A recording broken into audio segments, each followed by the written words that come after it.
Hello, class. So on this video, we're going to finish out section 3.5.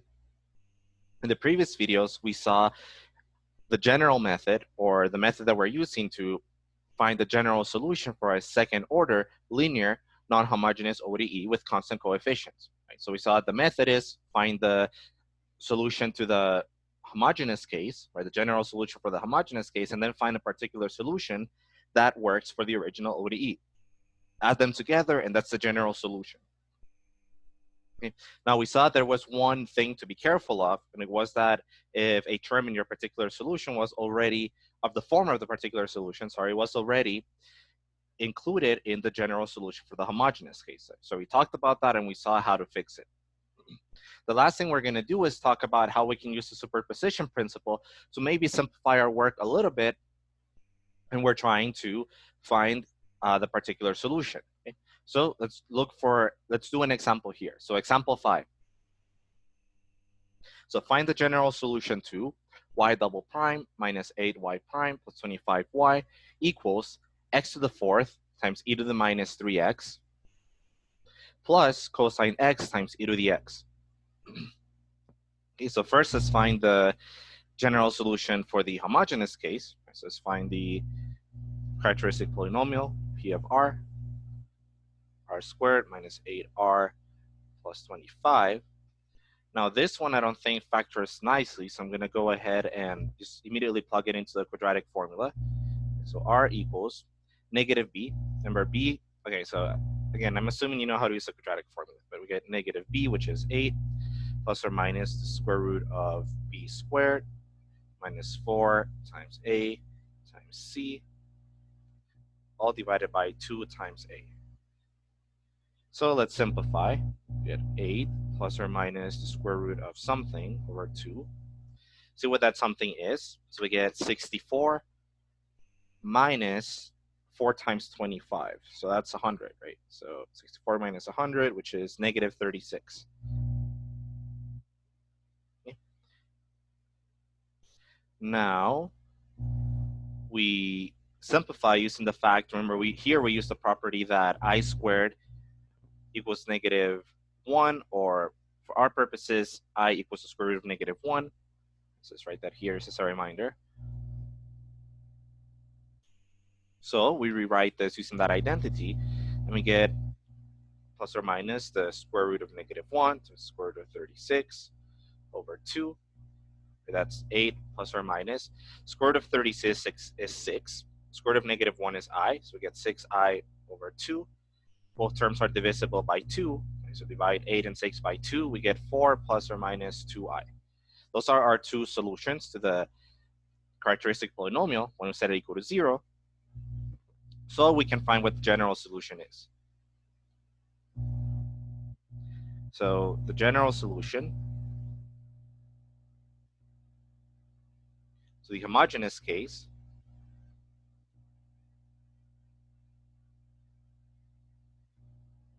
is, right, so just a linear combination. So y equals c1 e to the, and now remember, here we need to find what alpha and beta are. Remember, alpha is the real number that's by itself, and beta is the real number that's multiplying the I. Okay, so alpha is what goes in the exponent of e. Okay, so alpha, which is 4, so 4x times cosine of beta x, beta is 2, plus c2 e to the 4x, so this stays the same. And then here you just flip the cosine and replace it with a sine. Okay, so this part we already knew how to do. I just wanted to do one more example where the roots are having an imaginary part. Okay, so that we have. Now let's go to the important part, trying to find the guess for our particular solution, the form that we're going to use. And it's a reminder that what's on the other side, or the right-hand side of the differential equation, is g of x equals x to the 4th e to the negative 3x plus, I think it's e to the x cosine x. Now from the last video, we know that in order to find the form of y prime, we need to take all possible derivatives of g of x and any term that all the terms that arise from those derivatives, we have to include those terms in y sub p. So here is where the shortcut happens, how the superposition principle helps. Instead of finding a particular solution that works for, or a form of a particular solution that works for all of g of x, instead what you can do is find a particular solution by dividing g of x into each of its terms. That means find a y sub p that works for x to the fourth e to the negative 3x, and separately, so find the form, and then separately, and then find what y sub p is, and then separately do the same with this part. Okay. So anytime your g of x is a sum of two terms, you can separate it into two different problems, or how many problems you have. Right? So solve y sub p for this, and then solve y sub p for this. Now, why is this helpful? The reason why this is helpful is the less terms there are in y sub p, the less undetermined coefficients we have, right? Remember that each term is going to correspond to a undetermined coefficient, right? Some constant in front that we need to find. So usually the larger or the more undetermined variables we have, when we set up the system of equations to solve, the harder it's going to be because we don't know linear algebra. And so it's going to be a lot of work. If you knew linear algebra, you could do it easily, but we don't. So the idea into separating g of x into each of its terms and finding y sub p for each one is that you have less variables. If you have less variables, it'll be easier to solve the equations that you get from the differential equation, right, after you plug in y sub p to solve for each of those variables. So that's the idea. That's why we would break it up. So let me write that.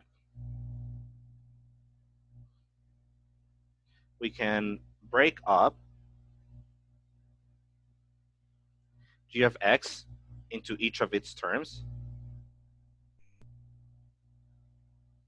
Right, so let's call it, let's write g of x equals g1 of x plus g2 of x, plus how many terms there are. Let's say there are k. And find y sub p for each one.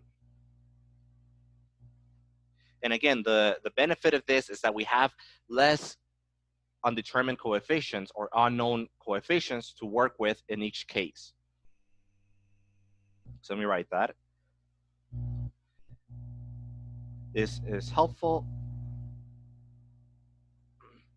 because it reduces the number of undetermined or unknown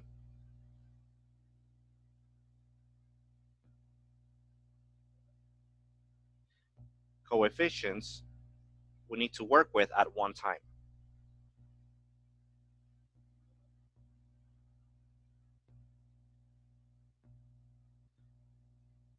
Okay.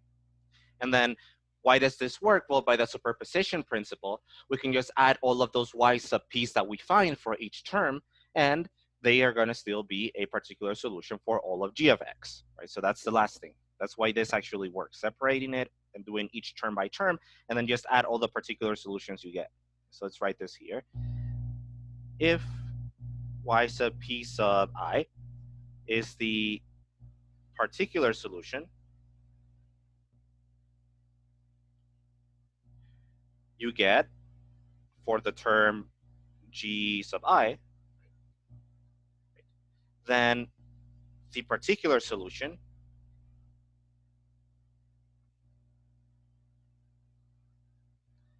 for all of g of x, so if we were doing the whole thing, is given by the sums of the particular solutions, right? So y of p sub 1 plus y sub p sub 2 plus all the way to y sub p sub k, because g has k terms, so we found k different particular solutions.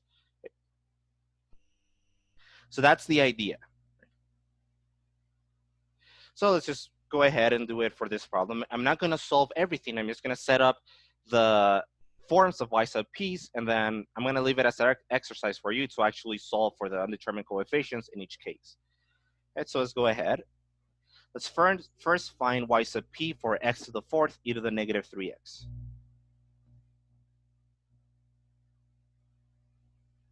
Oops. E to the negative 3x. So this is our g sub 1. So actually, let me just write equals g sub 1. And let's denote this y sub p with a 1, saying it's corresponding to this particular term in g. Okay. So let's go ahead and find what the derivatives are, and hopefully we see a pattern. Right?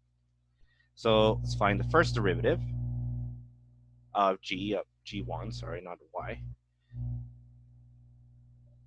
So the first derivative, we get, so using the product rule, and I already know what terms are going to come out, but I'm going to do a couple of them so you see what the pattern is. Right, so here, using the product rule, we get 4x cubed e to the negative 3x minus 3 x to the fourth e to the negative 3x.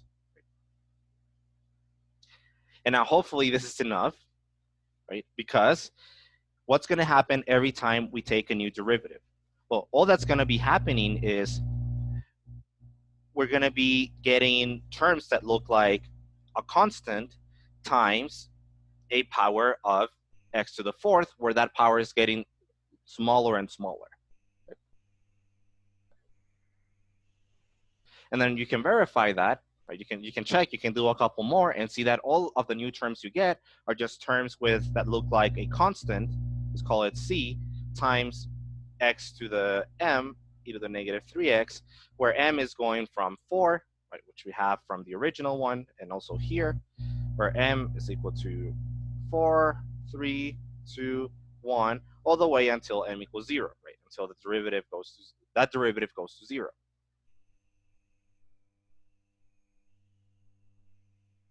Now, when the derivative, or when the power of m goes to 0, we're only left with something that looks like, or actually, yeah, when the derivative is 0, we're going to be left with a term that looks like d e to the negative 3x. When we take the derivative of this,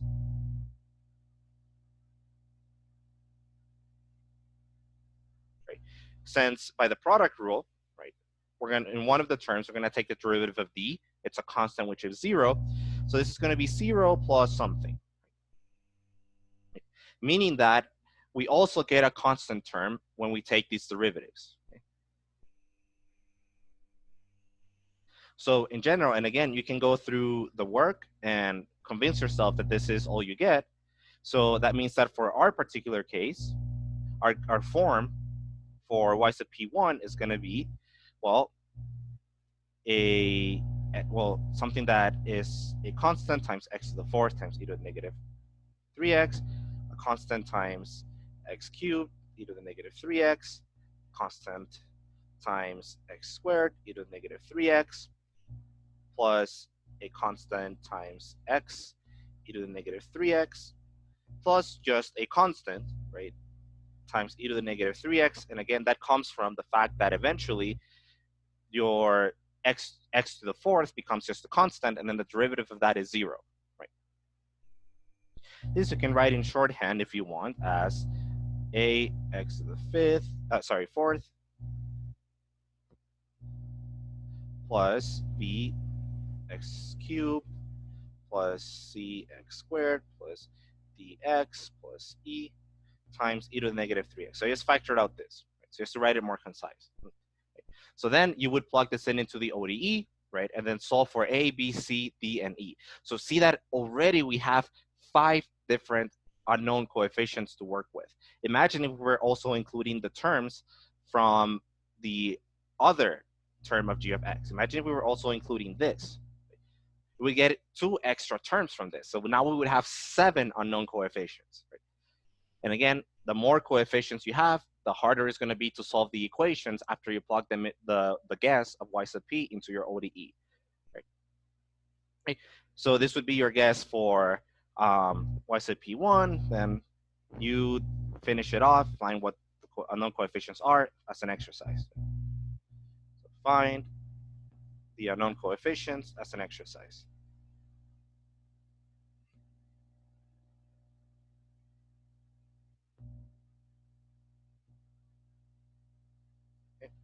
Now, we would do the same thing for the other term. So we would find what y sub p2 is, our form for a particular solution for g2 of x equal to e to the x cosine x. Now, this is one we've seen before, right? So I'm just going to go ahead and write what the form for y sub p2 would be, right? This would be just a times e to the x cosine x plus b e to the x sine x. And again, you can verify that taking a couple derivatives until you see the pattern that all the terms you get are going to look like this, no matter how many derivatives you take. And again, you finish it off, right? So find the unknown coefficients as an exercise.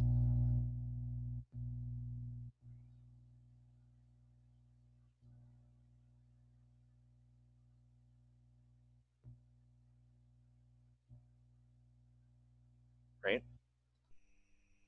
And then once you found the particular solution for each term of g, then the whole particular solution for g is just this sum by the superposition principle. Right? So that's the idea. Reduce the number of unknown coefficients you're working with by solving each term of g or finding a particular solution for each term of g separately. So that's the last thing. Again, you don't have to, right? If you're comfortable with your skills in solving a system of equations with a bunch of unknowns, then go ahead and just do it once, right? Don't do this more than once. Just do it, find one particular solution that works for all of g of x. If you think that you're going to have trouble working with a lot of variables, then just separate your g of x into each of its terms, if it's possible, if it has more than one term. So that's the idea. Now, there's one last thing I want to say in this section, and it is that notice that in order for us to find a form of a particular solution, we need to take or include in that form of the particular solution all possible terms that arise from all possible derivatives of g of x. Now, notice that in all the examples that I did, there was always an easy pattern, right? Eventually, after a couple derivatives, you only got finitely many terms of g of x, even though you, in theory, were taking infinitely many derivatives and seeing what terms we get. So because of that, that means that this method of undetermined coefficients really only works well when g of x is a combination, any combination, whether it's sums, difference, or products, not division, right? When we divide, that things get really messy, of either, so things that eventually go to zero when we take derivatives, or things that repeat, right? So for example, so where g of x is a combination of polynomials, right? We know that these eventually go to zero when we take derivatives. Exponentials, because the derivative of an exponential is itself times whatever constant is multiplying the x, and cosine and sine. These are the only functions that work with this method, because if we use other functions where the derivatives don't, repeat or go to zero, then we would have infinitely many terms to plug into our y sub p. That's bad because we can't solve a system of equations where there's infinitely many variables to solve for. It's just not possible. Right? So this term, in a way, or this method of undetermined coefficients, in a way, restricts us to g of x, right, looking as any sum, difference, or products of functions like this. So it's not very general, because we know there are a bunch of other functions, right? We could be taking divisions of these. There are other trig functions. There could be logarithmic functions, right? So in a sense, this method is a little bit restrictive. So what we're going to do is, in the next section, section 3.6, we're going to see a way to generalize this. So what happens if g of x is not a polynomial, it's not an exponential, or a cosine and sine function, or any sum, difference, or product of those? How can we generalize this method to work for other forms for g of x? So that's going to be the next section.